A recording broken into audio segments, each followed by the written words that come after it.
हाय नमस्कार। आज मु आपण मान सहित गोटे शेयर करी स्वीट कॉर्न चाट।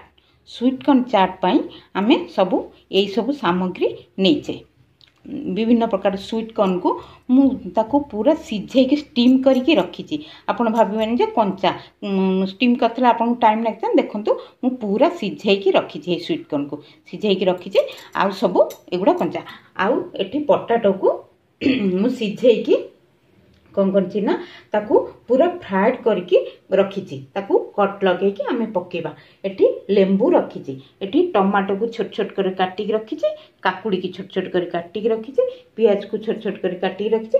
धनिया पत्र आउ आमे यही जो धला सल्ट नॉर्मल सल्ट आउ ब्लैक सल्ट मु किछि नेछि। आउ एथिरे लंका पाउडरटा लंका जीरा को मु कौन करछि भाजी के पाउडर करके एथिरे मु रखी। यही सब सामग्री की नेकी आमे कौन करवा ना गोटे स्वीट कॉर्न चाट बनवा। स्वीट कॉर्न चाट पाई ये सब सामग्री नहीं आमे कौन करिया गोटे बाउल प्रथम नबा। प्रथम गोटे बाउल नहीं कि आमे कौन करवा ना एथुरु सबु गुड़ाए आमे पकेबा।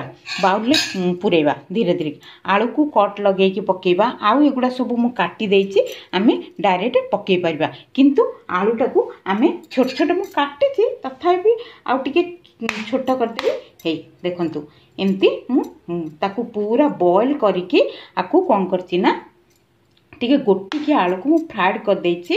लंका पाउडर हल्दी पाउडर आउ टिके सॉल्ट देके मु आकू बॉईल कर देछि। बॉईल करछि आकू कौन करबा ना वर्तमान इंखा सबू धीरे धीरे एथरे पकेबा। आमे पकेकी तापर जाइए आमे नेक्स्ट स्टेप जीवा। आकू सबू गुड़ाक एथरे पकेबी ता देहरे ए जो तापर ए सब मसला गुंड जो पकेबी आपन को गोटे गोटे मु देखेबी।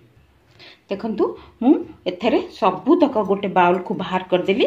तापर एठी कोन हेछि ना मु चाट मसला नेछि। एठी तापरे एठी मु नॉर्मल सॉल्ट नेछि। एठी मु कोन करछि ना ब्लैक सॉल्ट नेछि। आउ एठी लंका जीरा रो पाउडरटा नेछि। आकू नेकी आमे आधरे सब गुड़ाए पकेबा। पकेकी आमे कोन करबा ना एटा को लास्ट को आमे कोन करबा ना एटा को एमती भल्लो भाबरे आमे एमती गोळीबा। कारण जेतक पड़िछि आलू टमाटो काकुड़ी धनिया पत्र सबु गुड़ाक जो पड़िछि आकू आमे भल्लो भाबरे सबु गुड़ाक आमे एमती गोळीबा। गोळेला परे आमे कौन करवा ना एतेरे ए लेंबू फाळे कि आपन जेतिकी आपन को मर्जी वाजी चुपुड़ीबे जेतिकी चुपुड़िया कथा। बेसी जे खट्टा खाइबो बेसी खट्टा चुपुड़ीबे नले बेसी जदी अल्प चुपुड़ीबे। आकू चुपुड़ी के मु भल्लो भाबरे गोळेई के आकू कौन करबी ना आपन को गोळेई के भल्लो भाबरे आकू भल्लो भाबे चुपुड़ी दैछि।